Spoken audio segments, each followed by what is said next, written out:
नमस्कार। आप देख रहे हैं ब्रेकिंग बिहार। अभी हमारे साथ हैं लोक जनशक्ति पार्टी रामविलास के बिहार के मुख्य प्रवक्ता राजेश भट्ट। इनसे जानेंगे कल जिस प्रकार से फतुहा के नदी थाना के जेठली गांव में जो घटना हुई।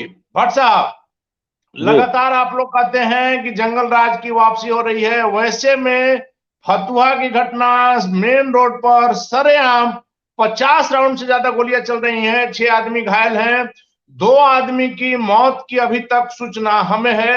हालांकि यह भी हो सकता है कि जब तक यह खबर हम लोग चला रहे हैं आंकड़ा और बढ़ सकता है मृतकों का। क्या कहेंगे भट्ट बिल्कुल। साहब? देखिए, जब से नीतीश कुमार जी एनडीए गठबंधन छोड़कर महागठबंधन की ओर बढ़े हैं, तब से अपराध के आंकड़े बिहार में तेजी से बढ़े हैं। जी और ये जो जेठली की जो घटना है, ये तो एक बानगी मात्र है। आप समझ सकते हैं कि राजधानी पटना में जहां एक तरफ डीजीपी बिहार के कानून जी व्यवस्था को लेकर एक बैठक कर रहे थे, विशेष बैठक थी उनकी, जी, और महत्वपूर्ण बात है कि डीजीपी उसी कर समय रहे थे। उसी समय अपराधियों द्वारा सरेआम जो है 50 राउंड गोलियों की तड़तड़ाहट सुनी जा रही है राजधानी पटना के अंदर। तो जी आप समझ सकते हैं कि जिलों की क्या हालत होगी। एक मामूली सी बात को लेकर, सिर्फ पार्किंग पार्किंग को लेकर एक मामूली सी बात हुई और उसपे 50 राउंड। तो इस बात से समझा जा सकता है कि अपराधियों का मनोबल कितना बढ़ा है।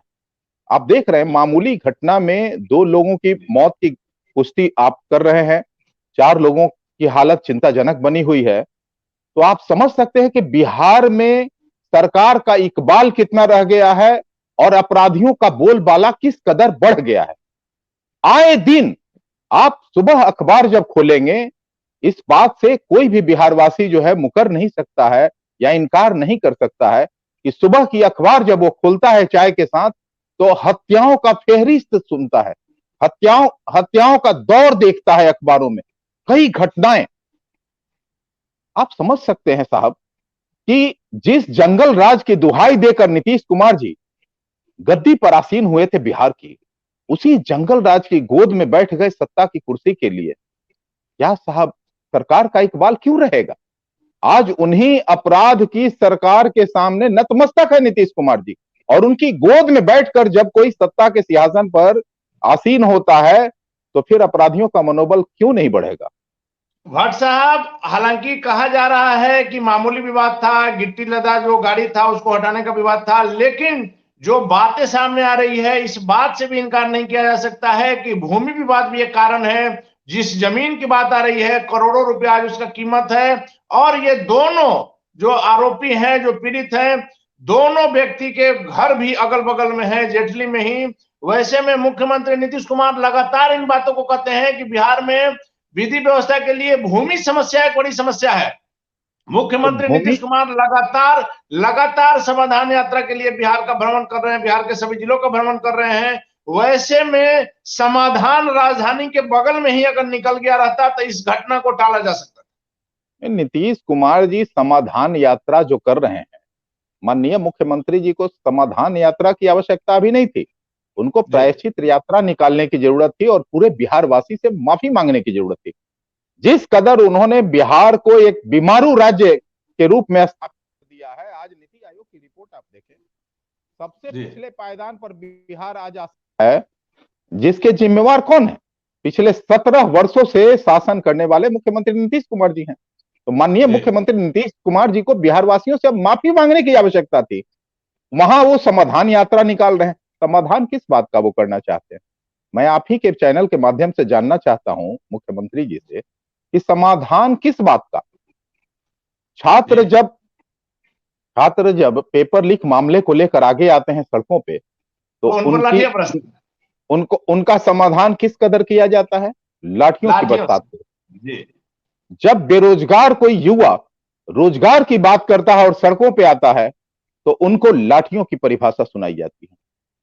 आप जब कोई किसान को देख लीजिए, वाजिब मूल्य पर खाद की जब मांग करता है तो उन पर लाठियां बरसाई जाती हैं।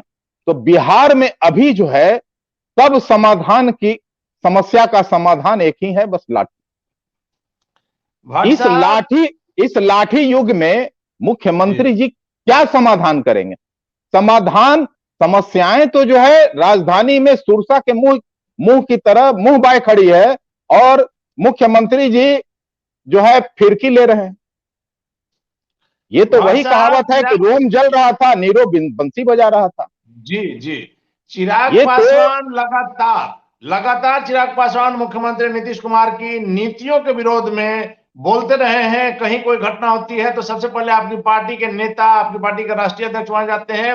वैसे में तो यही बात लग रहा है कि चिराग पासवान ने जो बातें कही थी वही हो रहा है। बिहार का कुछ विकास नहीं हो रहा, बल्कि बिहार जंगल राज की तरफ तेजी से बढ़ रहा है।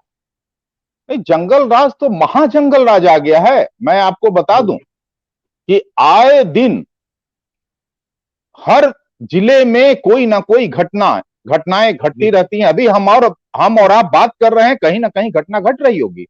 जी आप समझ सकते हैं।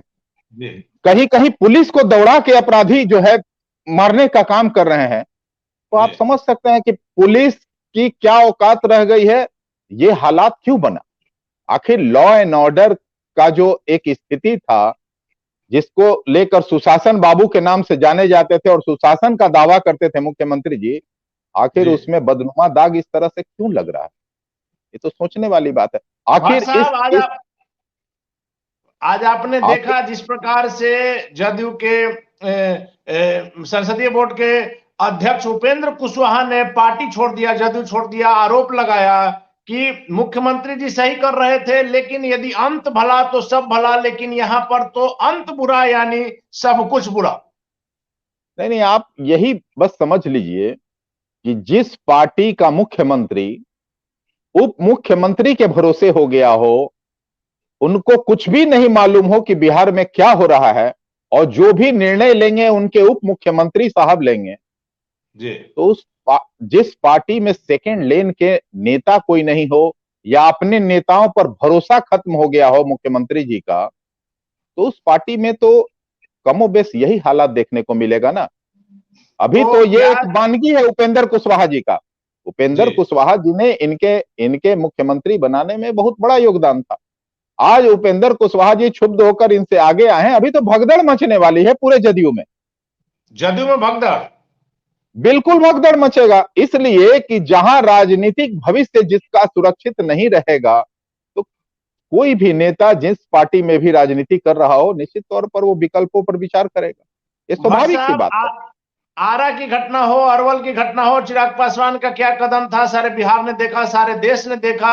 जेठली वाले प्रकरण पर आपकी पार्टी का क्या अगला कदम हो? नहीं, आप जान लीजिए कि बिहार में कोई भी घटना घटती हो, चाहे जहरीली शराब से कोई जी मरता हो, चाहे कोई आपराधिक घटनाओं में कोई शिकार होता हो, निश्चित तौर पर हमारे राष्ट्रीय अध्यक्ष अकेले बिहार के नेता हैं जो उन पीड़ित परिवारों के कुशल क्षेम पूछने वहां मौकाए वारदात पर जाते हैं। मलहम लगाने के लिए चिराग पासवान उनके जाते परिजनों से मिलकर उनका कुशल क्षेम पूछते हैं, सांत्वना प्रकट करते हैं, और हर संभव भरोसा दिलाते हैं कि हम आपकी मदद करेंगे।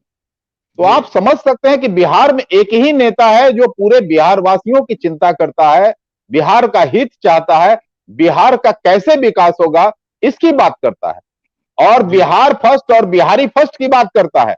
वो बिहार को पिछले पायदान पर ले जाने की बात नहीं करता है, बिहार को पहले पायदान पर ले जाने की वकालत करता है, और दिन रात चिंतित रहता है, इसके लिए संघर्षरत रहता है, और दिन भर इस लड़ाई में शामिल है। बिहार में जब भी कोई अनियमित बिहार में जब भी कोई अनियमितता होती है। जी जी मेरा आखिरी सवाल है कि 23 तारीख को बिहार की जनता की समस्या जो खास करके अभी बिजली के मीटर को लेकर के है, स्मार्ट मीटर को लेकर के है, बिजली का जो यूनिट यहाँ प्रति यूनिट जो ज्यादा पैसा लग रहा है, इसको जी लेकर के आपकी पार्टी ने बिहार के 38 जिले में महाधरने का आयोजन किया है। बिल्कुल, हर जिले मुख्यालय पर लोक जनशक्ति पार्टी रामविलास के राष्ट्रीय अध्यक्ष आदरणीय श्री चिराग पासवान जी के निर्देशानुसार राज्यव्यापी आंदोलन होगा। वो इसलिए होगा कि बिहार में मनमानी वसूली हो रही है। जी इतनी महंगी बिजली पूरे देश में आप समझ सकते हैं कि गोवा ऐसे राज्य में, कश्मीर ऐसे राज्य में 2 रुपए 36 पैसे 37 पैसे, 2 रुपए 87 पैसे का रेट है। वहीं यहां 6 रुपए 10 पैसे से स्टार्ट होता है बिजली दर, और बिजली क्षति के नाम पर एटीएनसी लॉस दिखाकर अभी जो है 50% उसमें और इजाफा करने की बात सोच रही है राज्य सरकार, जिसके विरोध में हम लोग यह जो है महाधरना का आयोजन किए हुए हैं। कई मुद्दे हैं अनिल जी कहने को। स्मार्ट मीटर जब से लगा है उपभोक्ता परेशान है, अनाप शनाप उनके बिल दिए जा रहे हैं। वैसे भी आपको बताते चले कि जो सामान्य बिजली मीटर लगी हुई थी उसमें एक रीडिंग टेस्ट रीडिंग होता था, जिसका सर्टिफिकेट उपभोक्ताओं को दी जाती थी। इस बिजली मीटर में कोई रीडिंग टेस्ट लैब की व्यवस्था नहीं की गई है, जिसका दंश जो है उपभोक्ताओं को झेलना पड़ रहा है, और सामान्य से 40% ज्यादा जो है उनको बिल का भुगतान करना पड़ रहा है हर माह। यानी आप समझ सकते हैं कि जब से स्मार्ट मीटर लगा है 40% का सामान्य दर से या सामान्य उपभोग से ज्यादा जो है मीटर रीडिंग में दिखा रहा है, जिसका भुगतान उपभोक्ताओं पर पड़ रहा है सीधा सीधा। तो हम लोगों की 3-4 इस आंदोलन को लेकर के क्या आपको लग रहा है कि आप लोग बिहार की जनता के और करीब जा पाएंगे? नहीं, ये तो आम आवाम की बात हम करने जा रहे हैं। देखिए, हर घर में बिजली है, हर घर में बिजली है। बिजली के बगैर तो अभी जीवन का जो है कल्पना अधूरा है। और जिन घरों में बिजली अभी तक नहीं पहुंची है, या इस महंगे दर में जो बिजली नहीं उपभोग कर पा रहे हैं, उनके लिए भी हमारा एक मांग है कि कम से कम बीपीएल परिवारों को 150 यूनिट जो है मुफ्त जो है सरकार मुहैया कराए। बिल्कुल। और आज की जो मौजूदा दर है उसमें कम से कम 30% जो है राज्य सरकार कटौती करके बिल का भुगतान ले।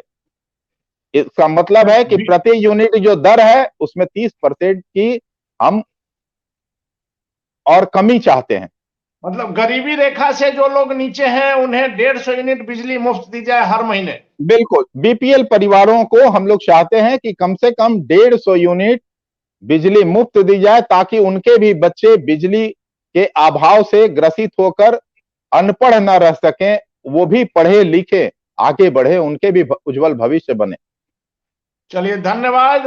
तो ये थे हमारे साथ लोक जनशक्ति पार्टी रामविलास के बिहार के मुख्य प्रवक्ता राजेश भट्ट, जिनका साफ तौर पर कहना है कि 23 तारीख को जो है महाआंदोलन है, राज्यव्यापी आंदोलन है, जिसमें खास आकर्षण है कि बीपीएल परिवारों को 150 यूनिट बिजली मुफ्त दी जाए। साथ ही साथ बिहार में सबसे ज्यादा जो बिजली की दर है इसको कम किया जाए। और एक बड़ी भविष्यवाणी की है राजेश भट्ट ने कि जदयू में उपेंद्र कुशवाहा तो अभी शुरुआत है, आगे अभी जदयू में भगदड़ मचने वाली है। राजेश भट्ट के दावा में कितनी सच्चाई है ये तो वक्त बताएगा। फिलहाल आप बने रहे ब्रेकिंग न्यूज़।